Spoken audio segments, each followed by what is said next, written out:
नमस्कार।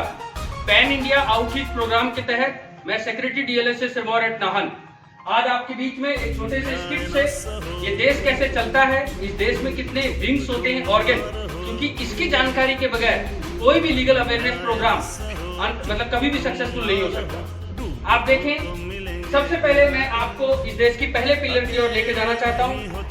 Official data के हिसाब से 70 लाख रुपया इन्वेस्ट कर एमपी का इलेक्शन यानी मेंबर ऑफ पार्लियामेंट बना जा सकता है। ये है मेंबर ऑफ पार्लियामेंट और ये है मेंबर ऑफ लेजिस्लेटिव यानी कि विधानसभा जिसको हम बोलते हैं एमएलए। और ये हमारे गांव के लेवल पे जो है हमारी ग्राम सभा, यहाँ पर भी कानून बनाया जाता है। ये 3 लेवल पे आपके हैं। इसको हम समझेंगे माँ, यानी कि ये एक घर है और इस घर में आप केवल अगर यहाँ फोकस करें तो ये क्या है, माँ। इस माँ को आप पास करें कैमरे को।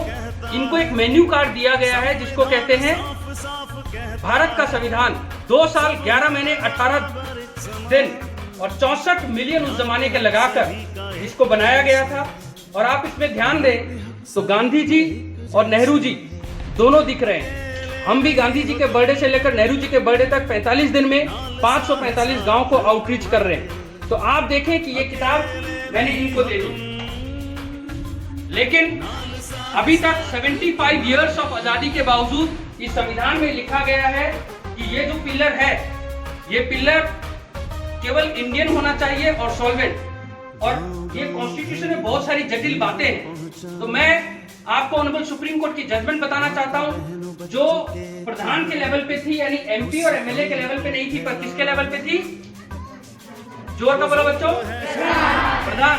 और Javed versus state of Haryana और राजबाला के केस में ऑनरेबल सुप्रीम कोर्ट ने ये कहा कि प्रधान को भी इस कॉन्स्टिट्यूशन में 73rd अमेंडमेंट के तहत बजट बनाने का प्रावधान है। और अगर आपको बजट बनाने का प्रावधान है तो आपको क्या होनी चाहिए? नॉलेज। और नॉलेज होनी चाहिए तो पढ़ा लिखा होना जरूरी है। और अगर आपके घर में टॉयलेट नहीं होगा तो आपके जो इलेक्टोरेट है वो भी टॉयलेट नहीं बनाएंगे, क्योंकि आप रोल मॉडल हो। और आपके अगर 2 बच्चे से ज्यादा होंगे तो फिर कोई भी उसको फॉलो नहीं करेगा। और इसीलिए जावेद और राजबाला में क्या बोला गया कि ये बिल्कुल ठीक प्रावधान है। पंचायती राज एक्ट जो हिमाचल का है, इसमें बराबर जजेस के बराबर, हमने पिछले वीडियो में देखा, ऑलमोस्ट पावर दी गई है, यानी कि जजेस प्रोटेक्शन एक्ट भी दिया गया है।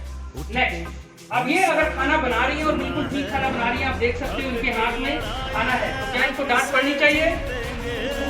बिल्कुल सही। अब हम आते हैं यहाँ पर, मैडम यहाँ आते हैं, यहाँ पर आते हैं, हम सामने बुला रहे हैं एग्जीक्यूटिव को। ये आपका दूसरा पिलर है। आप देख सकते हैं आपका वो है परोसने वाला।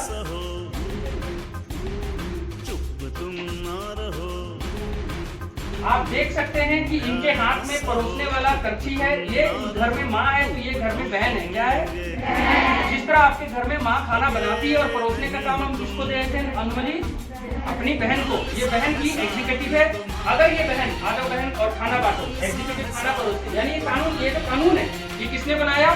ये कानून रूपी खाना किसने बनाया? माँ ने। लेकिन इसने क्या बनाया? या इसने केवल परोसने का काम किया?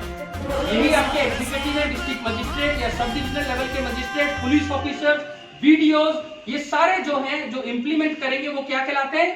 कार्यपालिका यानी एग्जीक्यूटिव। और अगर बच्चे बांटो, लोगों को खाना दो।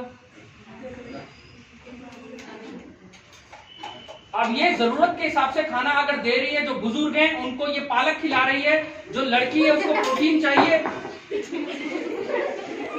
वो उसको दूध का गिलास देके आई है, तो क्या इसको डांट पड़नी चाहिए? नहीं। और ये अगर तीनों अपना अपना खाना शुरू करो, ये हमारे देश के सिटीजन है, ये हमारे देश के सिटीजन है जो क्या इन्होंने खाना बनाया? क्या इन्होंने खाना परोसा? लेकिन कोई भी कानून अगर पास हो जाता है, चाहे वो इंडियन पिनल कोड है, चाहे क्रिमिनल प्रोसीजर कोड है, चाहे डोमेस्टिक वायलेंस एक्ट है, चाहे बेगरी एक्ट है, चाहे राइट टू एजुकेशन एक्ट है, ये सारे कानून किनके लिए, किनकी वेलफेयर के लिए बनाए जाते हैं?